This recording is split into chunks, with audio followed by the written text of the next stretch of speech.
अस्सलाम वालेकुम स्टूडेंट्स, कैसे हैं आप सब। हमारा आज का टॉपिक जो कि इंग्लिश लिटरेचर के बहुत फेमस राइटर के ऊपर है, बहुत इम्पोर्टेंट टॉपिक है ये विलियम शेक्सपियर, जो कि इंग्लिश लिटरेचर के का सबसे बड़ा नाम इन्हें माना जाता है। आज के दौर में भी विलियम शेक्सपियर की जो राइटिंग्स हैं उन पे बहुत ज़्यादा रिसर्च हो रही है, उनको यूनिवर्सिटीज़ में पढ़ाया जा रहा है। हम आज अपनी वीडियो में इनकी लाइफ एंड वर्क्स के बारे में देखेंगे। चलें अब हम अपनी वीडियो को स्टार्ट करते हैं। विलियम शेक्सपियर के अब हम इंट्रोडक्शन को देख लेते हैं। विलियम शेक्सपियर एक बहुत ही फेमस इंग्लिश प्ले राइटर और पोइट थे। इनको बार्ड ऑफ एवन के नाम से जाना जाता था। सबसे पहले बार्ड का जो मीनिंग है ना वो होता है पोइट या शायर, और एवन ये एक रिवर का नेम है, यानी कि किसी दरिया का जो इंग्लैंड के शहर स्ट्रैंडफोर्ड अपॉन एवन से गुजरती है। ठीक है। और तो बार्ड ऑफ एवन का जो सिंपल अगर हम मीनिंग देखें ना तो वो एवन जो है ना उसका शहर है। ठीक है। अब ये शेक्सपियर को क्यों कहा जाता था? क्योंकि विलियम शेक्सपियर जो है वो उनका जन्म और ज़िंदगी काफ़ी हद तक स्ट्रैंडफोर्ड अपॉन एवन से रिलेटेड है, जो कि रिवर एवन के पास है, इसलिए लोगों ने उनको इज़्ज़त देने के लिए ये टाइटल दिया था। ये सिर्फ एक नाम नहीं है बल्कि एक सिंबॉलिक टाइटल है। इसका मतलब ये है कि शेक्सपियर जो है वो अपने शहर के सबसे बड़े और इम्पोर्टेंट पोइट थे। जैसे किसी को हम किंग ऑफ पोप या लेजेंड कहा जाता है, इसी तरह शेक्सपियर जो है उनको बार्ड ऑफ एवन कहा जाता है। इस टाइटल से हमें ये भी पता चलता है कि शेक्सपियर का काम सिर्फ इंग्लैंड तक लिमिटेड नहीं रहा, बल्कि उनकी पोइट्री पूरी और प्लेस जो है उन्होंने पूरी दुनिया पे अपना इम्पैक्ट छोड़ा। इसलिए अब जब भी आप ये वर्ड सुने बार्ड ऑफ एवन, आपको शेक्सपियर याद आना चाहिए।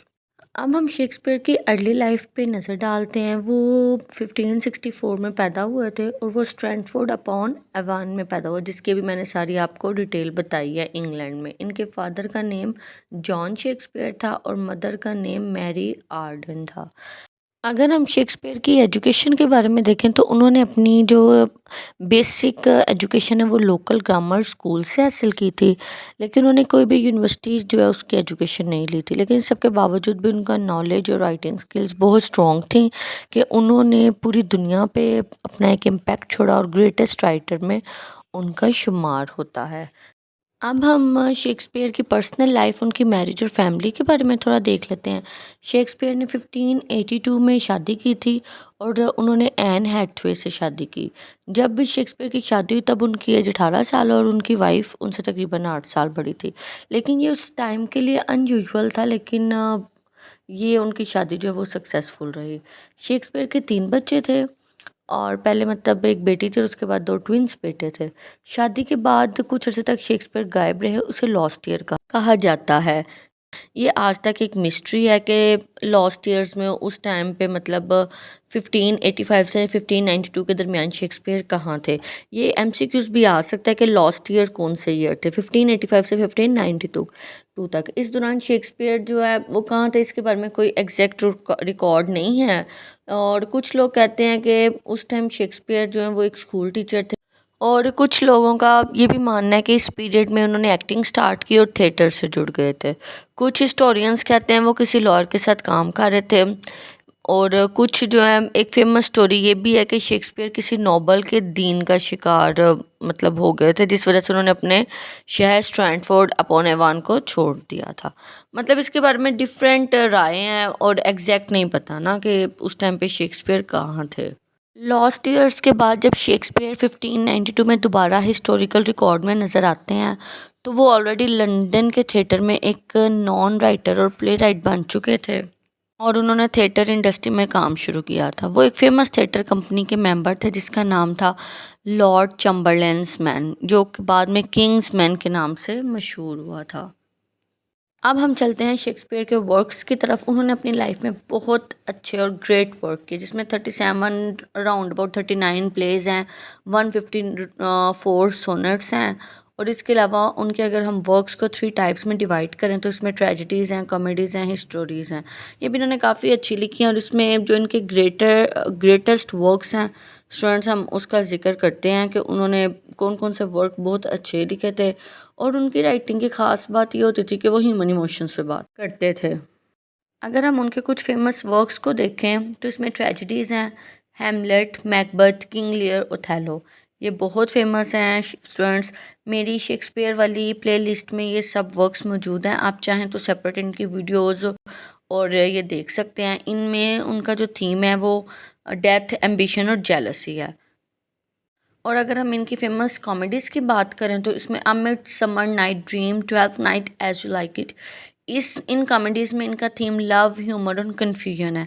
मतलब इन्होंने अच्छी तरह से लिखा है और आज तक जितनी कॉमेडीज़ वगैरह बनती हैं इनके इन थीम्स को माइंड में रख के आगे लिखा जाता है। राइटर्स इनको ज़रूर पढ़ते हैं।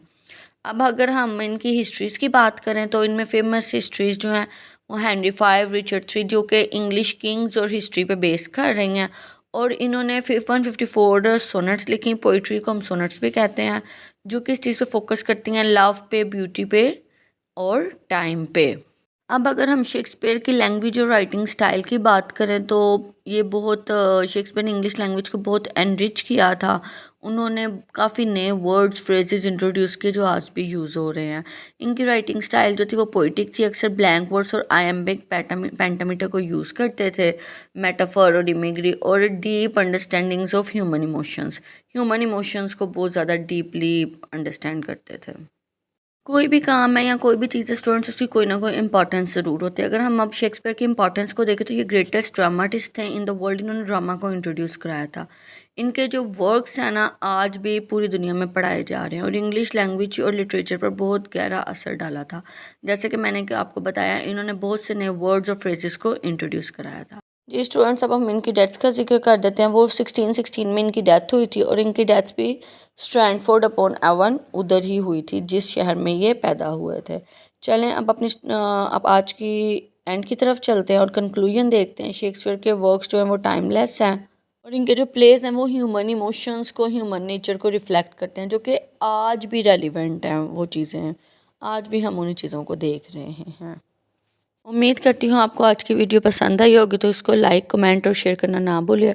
और अगर आप लोगों में से कोई मेरे चैनल पर नया है तो इसको सब्सक्राइब कर लें ताकि हर नई आने वाली वीडियो आपको मिल सके।